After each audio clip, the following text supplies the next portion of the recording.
जिससे कि love marriage उसी को उतार दिया मौत के घाट। क्यों किया ऐसा, क्यों हैवान बना वो पति, क्यों उठाया ऐसा कदम, आपको सब कुछ विस्तार से बताएंगे। आप देख रहे हैं अपना कानपुर। 4 साल पहले जिस लड़की से लव मैरिज की थी, उसे पत्नी बनाया था, उसी को जरा सी कहासुनी होने पर उसी की जीवन लीला समाप्त कर दी। हैरानी तो ये है कि उसकी हत्या करने के बाद बॉडी को दुकान में ही कंबल में लपेट कर रख लिया और दिन भर खिलौने बेचता रहा। पनकी मंदिर में दिन भर खिलौने की दुकान में खिलौने बेचने के बाद जब रात को अंधेरा हो गया तो उस बॉडी को ठेले पर रख कर ले गया और नाले में फेंक कर पत्थर से दबा दिया।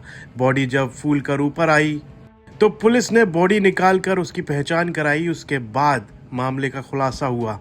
कानपुर के पनकी इलाके में रहने वाले राहुल सिंह की 30 साल की बेटी आकृति सिंह ने 4 साल पहले पनकी मंदिर में खिलौनों की दुकान लगाने वाले नितिन सविता से प्रेम विवाह किया। लव मैरिज के बाद दोनों दुकान में खिलौने बेचते थे और पति पत्नी में अक्सर विवाद होता रहता था। आकृति के भाई का आरोप है 26 फरवरी को अचानक नितिन का फोन आया कि तुम्हारी बहन कहीं घर से चली गई है। लोगों ने उसको ढूंढना शुरू किया लेकिन पता नहीं चला। तभी 28 फरवरी को पुलिस को गंगागंज के नाले में एक महिला की बॉडी मिली। बॉडी कंबल में लिपटी थी लेकिन पानी में फूलने से ऊपर आ गई थी। उस बॉडी को पुलिस ने वहां से निकाल कर पोस्टमार्टम के लिए भेजा। इसके बाद व्हाट्सएप के जरिए आकृति के भाई को पता चला कि कोई बॉडी मिली है। उसने जाकर देखा तो वो बॉडी उसकी बहन की थी। इसके बाद पुलिस ने घर वालों की शिकायत पर नितिन को बुलाकर पूछताछ की तो उसने कुछ ही देर में हकीकत कबूल कर ली। उसने बताया कि मेरी उससे लड़ाई हुई थी। हम लोगों ने लव मैरिज की थी 4 साल पहले। लड़ाई इतनी बढ़ गई कि मैं खुद पर काबू नहीं कर पाया और उसकी जान ले ली। इसके बाद मैंने उसकी बॉडी को कंबल में लपेटकर दुकान में रख दिया और फिर दिन भर में खिलौने बेचता रहा। क्योंकि दिन में बॉडी हटाना ठीक नहीं था तो रात को मैंने बॉडी को खिलौने वाले ठेले पर रखा और ले जाकर नाले में दबा दिया। उसके ऊपर से पत्थर रख दिए। पति नितिन के कबूलनामे के बाद पुलिस ने नितिन को गिरफ्तार कर लिया। तो वहीं आकृति के घर वालों का कहना है कि हमारी बहन को नितिन ने कई बार मारा पीटा। उसने पुलिस की चौकी में शिकायत भी की थी लेकिन पुलिस ने हर बार उसका कॉम्प्रोमाइज कराकर घर में भेज दिया। पुलिस अगर पहले कार्रवाई करती तो शायद उसकी हत्या ना होती। पुलिस चौकी में ही उसको समझा दिया जाता था। भाई का कहना है कि इसमें नितिन के घर वाले भी शामिल हैं। क्या कुछ कहना है भाई का, आइए आपको वो सुनाते हैं। घटना ये हुई थी कि इनकी और इनके घर वालों की लड़ाई हुई थी दिन में। तो इन्होंने एप्लीकेशन दी थी तो इन्होंने मारपीट करी थी इनके घर वालों ने उससे। तो उसने एप्लीकेशन दी तो पुलिस वालों ने जो भी करके उनको समझौता करवाया, घर भेजा। फिर रात में इन्होंने फिर मारपीट करी। फिर पुलिस में इन्होंने 100 नंबर या 102 नंबर पे उन्होंने फोन किया। फिर पुलिस वाले गए वहां पे, फिर उन्होंने समझौता कराया। फिर रात में हमसे बात हुई और मैंने इनसे बात भी करी थी कि हाँ जो भी है आप, मैं सुबह आऊंगा, आपसे मिलूंगा और बात करूंगा। उसके बाद 2 दिन तक कोई इनकी खबर नहीं आई। 2 दिन से गायब हो और उन्होंने अगले दिन इन्होंने खबर ये दी कि लड़की गायब है और उसी रात को इन्होंने उसकी हत्या कर दी। ये पूरा हमें इन पर विश्वास है क्योंकि इनके घर में ही इन्होंने मारा था और धमकी दी थी। सब पूरे परिवार ने मिलकर उसकी हत्या करी है जी। इनके यहाँ कैमरे भी लगे हैं और इनकी फुटेज पूरी डिलीट है। अगल बगल कैमरे कोई भी चेकिंग नहीं हुई है। अभी पुलिस ने अभी भी कोई ऐसी कार्रवाई नहीं करी इनके ऊपर। जितना दबाव देने के बावजूद कोई कार्रवाई नहीं हो रही है। इनके पिताजी के ऊपर कोई कार्रवाई नहीं हुई, इनके बहन के ऊपर कोई कार्रवाई नहीं हुई अभी तक। खाली इनके पुलिस ने इनके पति की और इनके जेठ की गिरफ्तारी करी है अभी तक। इस मामले में डीसीपी एसएम कासिम आबिदी का कहना है 28 तारीख को पुलिस को नाले में एक बॉडी मिली थी जिसको पोस्टमार्टम के लिए भेजा गया, जिसके बाद व्हाट्सएप के जरिए उसकी पहचान आकृति सिंह के रूप में हुई।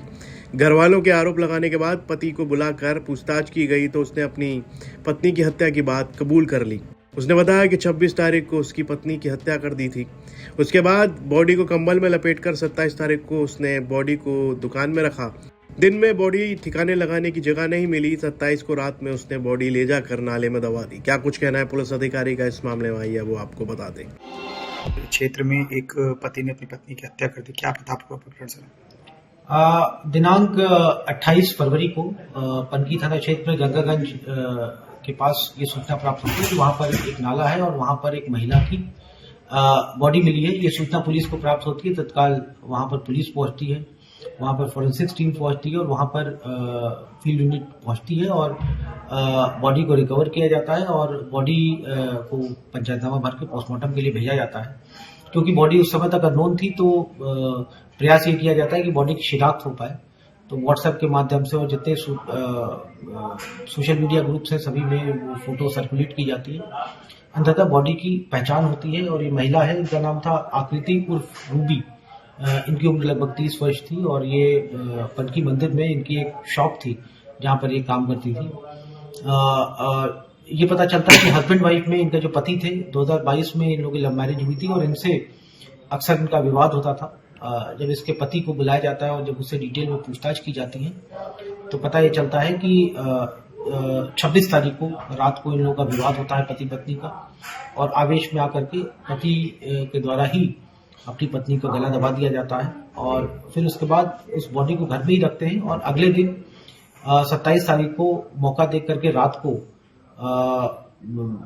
ठेलिए के ऊपर उस बॉडी को रख करके उसको डिस्पोज करते हैं। उस बॉडी को कंबल में लपेट करके नाले में डिस्पोज कर देते हैं। उससे कारण ये पूछा गया तो ये बताया कि जिस दिन ये घटना उसने कारित किया है उस रात भीड़ भाड़ थी और उसके द्वारा प्रयास किया गया, लेकिन उसको ये डर था कि वो आइडेंटिफाई हो जाएगा, इसलिए ये कार्य उसने अगले दिन किया। इसमें कुछ हम लोग को फुटेजेस प्राप्त हुए जिसमें ये उस बॉडी को कंबल में लपेट करके ले जाते हुए दिख रहा है। जो भी एविडेंसेस है इसमें कलेक्ट कर लिए गए हैं। जो मृतका का जो पति है जो इसमें अभियुक्त है उसको पुलिस ने गिरफ्तार कर लिया है। सुगंधा धाराओं में इसमें अभियोग पंजीकृत है और जो भी अग्रिम विधिक कार्रवाई वो की जा रही है।